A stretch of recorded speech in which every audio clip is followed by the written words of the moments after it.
Welcome to this session, dear my students. We will discuss today on industrial engineering second chapter, work study. ગઈકાલે આપણે work study ચાલુ કરી દીધું છે second chapter. તેમાં work સ્ટડીનો મતલબ આપણે સમજ્યા. Vote is the meaning of work study? તો સિમ્પલ ટર્મમાં કહીએ તો વર્ક સ્ટડી એટલે એક નવી પ્રોસેસ ડેવલપ કરવી જે મોર બેટર, ઇવન બેસ્ટ અને most effective and efficient method હોય. હવે હાલની જે પદ્ધતિ જે અપનાવાઈ રહી છે ઇન્ડસ્ટ્રીમાં, એના કરતાં સારી એવી પદ્ધતિ આપણે ડેવલપ કરવી, તો એને કહે છે મેથડ સ્ટડી. ઓકે, તો કઈ રીતે ડેવલપ કરવી? તો જે હાલમાં જે પ્રોસેસ ઉપયોગમાં હોય, હાલમાં જે મેથડ યુઝમાં હોય, એને આપણે એક્ઝામિન કરવી. એટલે બર્ડ્સ આઈ વ્યૂ લેવો. ઓકે, તો આ જે કરંટ મેથડ અપનાવાઈ રહી છે તેને એક્ઝામિન કરી, તેને રેકોર્ડ કરી, તેનું ક્રિટિકલી એનાલિસિસ કરવું, તેનું ક્રિટિકલી એક્ઝામિન કરવું અને નવી ઓલ્ટરનેટ મેથડ અપનાવવી કે જેથી જે બેટર, સારી, જે હાલ કરતાં સારી હોય, જેનાથી આપણે પ્રોડક્ટિવિટી ઇમ્પ્રૂવ થાય. કે વર્કરની ઇન્જરીઝ મિનિમાઇઝ થાય, વર્કરની ઇન્જરીઝ આપણે સેવ કરી શકીએ. ઓકે, તો એવી પદ્ધતિને ડેવલપ કરવા માટે આપણે મેથડ સ્ટડી યુઝ કરીએ છીએ. હવે વર્ક સ્ટડીના મેં આગલા સેશનમાં પણ કહ્યું હતું, બે મુખ્ય પ્રકાર છે. એમાં મેથડ સ્ટડી અને વર્ક મેઝરમેન્ટ.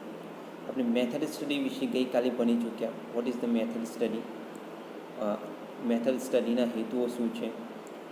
ત્યાર પછી આપણે એના ફાયદા જોઈ ગયા.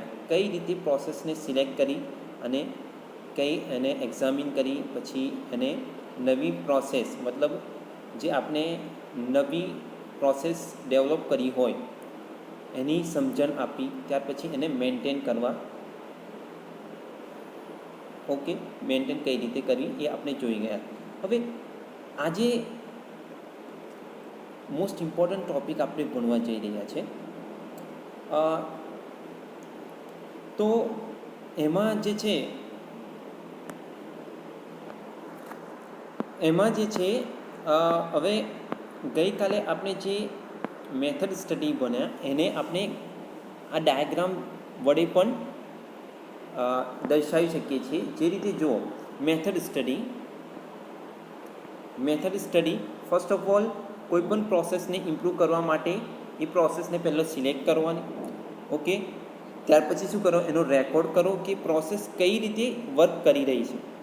ઓકે, એ રેકોર્ડમાં કામદારો સંકળાયેલા છે, કઈ કઈ એક્ટિવિટીઝ છે, પ્લાન્ટનો લેઆઉટ કયો છે, કાર્યસ્થળ વગેરેની માહિતી ચાર્ટ અને ડાયાગ્રામ બનાવી ઓકે એકત્રિત કરો. ત્યાર પછી outline process chart, flow process chart, flow diagram. Okay, આ બધા જ ડાયાગ્રામ છે એ આપણે ફર્ધર સ્ટડી કરીશું. ત્યાર પછી આ જે પ્રોસેસ છે એને એક્ઝામિન કરો. ઓકે, એટલે ક્રિટિકલી એક્ઝામિન કરો. સાધનો છે, સ્થળ છે, તેના બધાની એક્ઝામિન કરો. ત્યાર પછી એના દ્વારા નવી આપણે કોઈ ઓલ્ટરનેટ એવી 3-4 પ્રોસેસ ડેવલપ કરો કે જેને ઇન્ટિગ્રેટ કરીને આપણે એક નવી મેથડ અપનાવીએ જે મોર ઇફેક્ટિવ અને એફિશિયન્ટ હોય. ઓકે, એટલે ડેવલપ કરો. ત્યાર પછી શું કરો? ડિફાઇન કરો, એની સમજણ કેળવો કે કઈ રીતે પદ્ધતિ વર્ક કરશે. અને ફાઇનલી જે સ્ટેપ છે એ પદ્ધતિને આપણે ઇમ્પ્લિમેન્ટ કરવાની છે. એ પદ્ધતિની આપણે ઇમ્પ્લિમેન્ટ કરી અને ફાઇનલી શું કરી, ઇમ્પ્લિમેન્ટ કર્યા પછી તેને મેન્ટેન કરી રાખવાની, રાઈટ. તો આ રીતે આપણે મેથડ સ્ટડી બ્લોક ડાયાગ્રામ વચ્ચે વડે સમજાઈ શકીએ છીએ. અને ફાઇનલી આપણે એમ શું હોય, ઊંચી ઉત્પાદકતા, ઓકે, પ્રોડક્ટિવિટી વધારવી. હવે આજે જે હવે નવો ટોપિક અહીંયાથી ચાલુ થશે, પ્રોસેસ ચાર્ટ્સ અને ડાયાગ્રામ્સ. હવે પ્રોસેસ ચાર્ટ્સ અને ડાયાગ્રામ શું છે, તો first of all any definition જોઈએ. પ્રોસેસ ચાર્ટ શું છે, તો પ્રોસેસ ચાર્ટ કોઈ પ્રોડક્ટના ઉત્પાદન દરમિયાન કાચા માલ પર કરવામાં આવતી વિવિધ પ્રક્રિયાઓને ક્રમિક રીતે ગ્રાફિક્સની મદદથી દર્શાવી સર્વાંગી ખ્યાલ આપતા ચાર્ટને પ્રોસેસ ચાર્ટ કહેવામાં આવે છે. હવે કોઈ પણ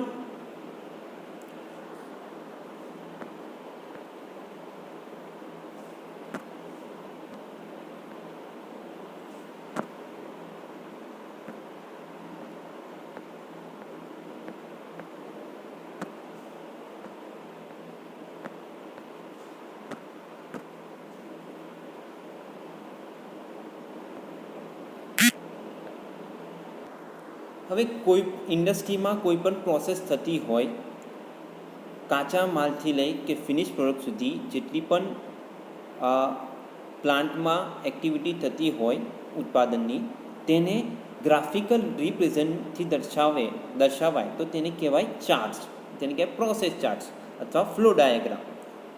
ઓકે, કે કઈ રીતે મટીરિયલ ઇન્ડસ્ટ્રીમાં ફ્લો કરશે.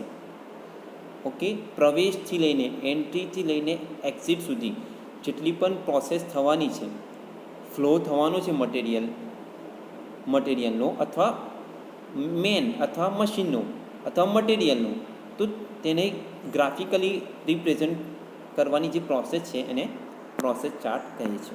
તો એમાં જુદા જુદા કેટલાક સિમ્બલ્સ યુઝ થાય છે. તો જોઈ લઈએ. ઓપરેશન માટે સર્કલ વડે દર્શાવાય છે એની સંજ્ઞા. ત્યાર પછી ઇન્સ્પેક્શન, તો એને સ્ક્વેર વડે દર્શાવાય છે. ત્યાર પછી ધેન ટ્રાન્સપોર્ટ એરો વડે દર્શાવાય છે.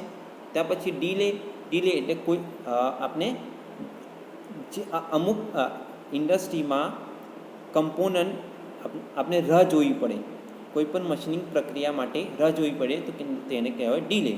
તો એને દર્શાવવા માટે આપણે સોલિડ ડીનો યુઝ કરીએ છીએ. ત્યાર પછી સ્ટોરેજ એને ઊંધો ટ્રાયેંગલ, ઓકે, યુઝ કરીએ છીએ. અને જે 6 જે છે કમ્બાઇન્ડ એક્ટિવિટી, જેને આપણે ઓપરેશન અને ઇન્સ્પેક્શન બંનેને કમ્બાઇન કરીને આપણે કમ્બાઇન્ડ એક્ટિવિટી યુઝ કરીએ છીએ. હવે આ ફ્લો પ્રોસેસ ચાર્ટ જો અહીંયા ફરી ઓપરેશન એટલે રો મટીરિયલ, એને સર્કલ વડે દર્શાવાય છે આગળ કીધું એમ. તો રો મટીરિયલ કે જોબને ઉત્પાદન પ્રક્રિયા દ્વારા ટર્નિંગ કરવો, ડ્રિલિંગ કરવો, શેપિંગ, ગ્રાઇન્ડિંગ, વેલ્ડિંગ, એસેમ્બલી કાર્ય કરીને પ્રોડક્ટનો આકાર બનાવવાની કોઈપણ પ્રક્રિયા દર્શાવવા માટે આ સિમ્બોલ વપરાય છે. હવે તમે એમ કહેશો કે ઓપરેશન શું છે? તો આ જેટલી પણ પ્રક્રિયા છે, turning, drilling, shaping, grinding, welding, assembly કાર્ય, આ એસેમ્બલી કાર્ય કરીને પ્રોડક્ટનો આકાર બનાવવાની કોઈ પણ પ્રક્રિયા હોય તો તેને કહેવાય ઓપરેશન થયેલું કહેવાય. ઓકે, ત્યાર પછી સેકન્ડ જે છે ઇન્સ્પેક્શન. તો ઇન્સ્પેક્શન કોને કહેવાય? તો ઇન્સ્પેક્શન આપણે જોઈ લઈએ. તો ઇન્સ્પેક્શન દરમિયાન પ્રોડક્ટની ગુણવત્તા એટલે પ્રોડક્ટ ક્વોલિટી, તેના માપ એટલે તેની સાઇઝ અથવા તેની સંખ્યા વગેરે ચકાસવા અથવા માપવામાં આવે છે. એટલે કોઈપણ પ્રોડક્ટ ફિનિશ થયા પછી, કોઈપણ પ્રોડક્ટ બન્યા પછી તેનો ડાયામીટર ચેક કરવો, તેની સાઇઝ ચેક કરવી, તેની ક્વોલિટી, તેમાં કોઈ ડિફેક્ટ તો નથી રહી ગઈ ને એ ચેક કરવું, એને કહેવાય ઇન્સ્પેક્શન. ઓકે, તો આ જેટલા પણ કાર્યો છે તેને ઇન્સ્પેક્શન, તેને સ્ક્વેર વડે દર્શાવાય છે. દાખલા તરીકે ટર્નિંગ દરમિયાન જોબનું ડાયામીટર માપવો, વેલ્ડિંગ કરેલા જોઈન્ટને તપાસવો, રાઈટ, વેલ્ડિંગ કરીને જોઈન્ટને તપાસવો. ત્યાર પછી ઉત્પન્ન થયેલા પ્રોડક્ટની ગણતરી કરવી વગેરે ઇન્સ્પેક્શન કહેવાય છે. તેને ચોરસ પ્રમાણિત સંજ્ઞા છે, તેના સ્ક્વેર વડે દર્શાવવામાં આવે છે. ત્યાર પછી આપણે જોઈ લઈએ ટ્રાન્સપોર્ટનો સિમ્બોલ છે એરો. ઓકે, ટ્રાન્સપોર્ટમાં કઈ કઈ વસ્તુઓ આવશે તો માણસો, વસ્તુઓ અને equipments, man, machine and material or equipment.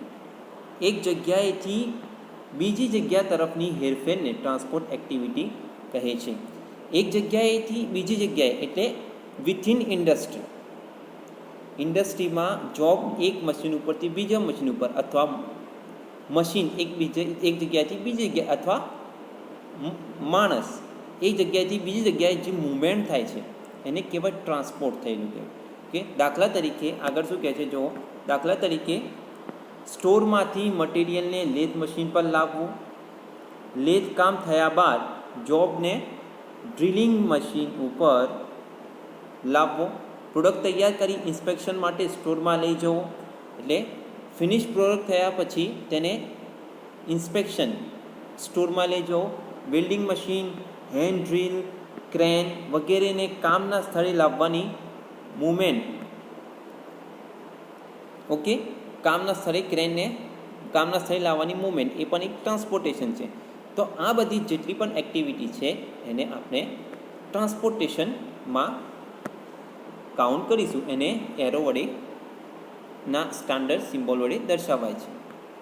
ત્યાર પછી આપણે જોઈશું ડીલે. ડીલે કોને કહે છે તો તેને સોલિડ ડી વડે દર્શાવાય છે.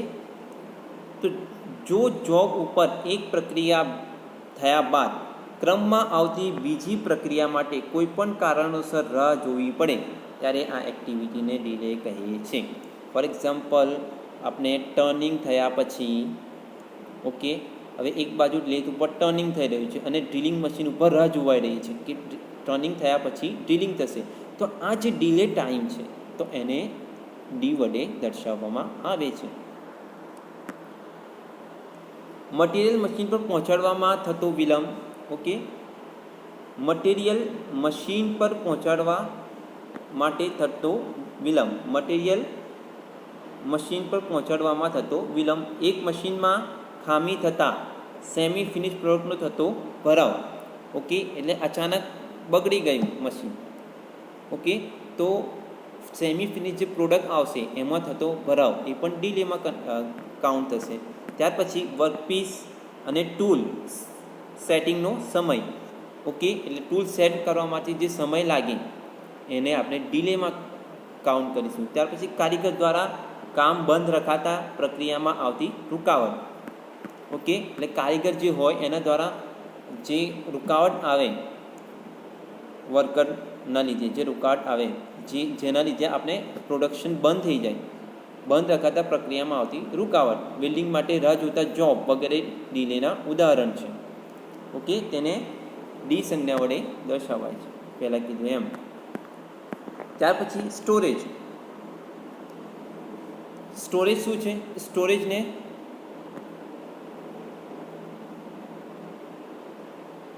ઓકે સંજ્ઞા ત્રિકોણ વડે દર્શાવાય છે. ત્યાર પછી શું સ્ટોરેજમાં કઈ કઈ વસ્તુ શું આવશે જુઓ. જ્યારે જોબ કે પ્રોડક્ટને અધિકૃત અધિકારીની પરવાનગી વગર ખસેડી શકાય તથા નિયંત્રણ હેઠળ સ્ટોકમાં સંગ્રહ કરવામાં આવે તેને સ્ટોરેજ કહે છે. એટલે રો મટીરિયલ આવે તો ક્યાં સ્ટોર થશે તો તેને કહેવાય સ્ટોરેજ. અથવા ફિનિશ થયા પછી પ્રોડક્ટ ક્યાં રખાશે, ક્યાં સ્ટોર થશે તો તેને કહેવાય સ્ટોરેજ. ઓકે, દાખલા તરીકે સ્ટોરમાં રાખેલું મટીરિયલ, સ્ટોરમાં રાખેલ તૈયાર ભાગો, સ્ટોરમાં રાખેલા ટૂલ્સ, જીગ્સ, ફિક્સચર વગેરે અને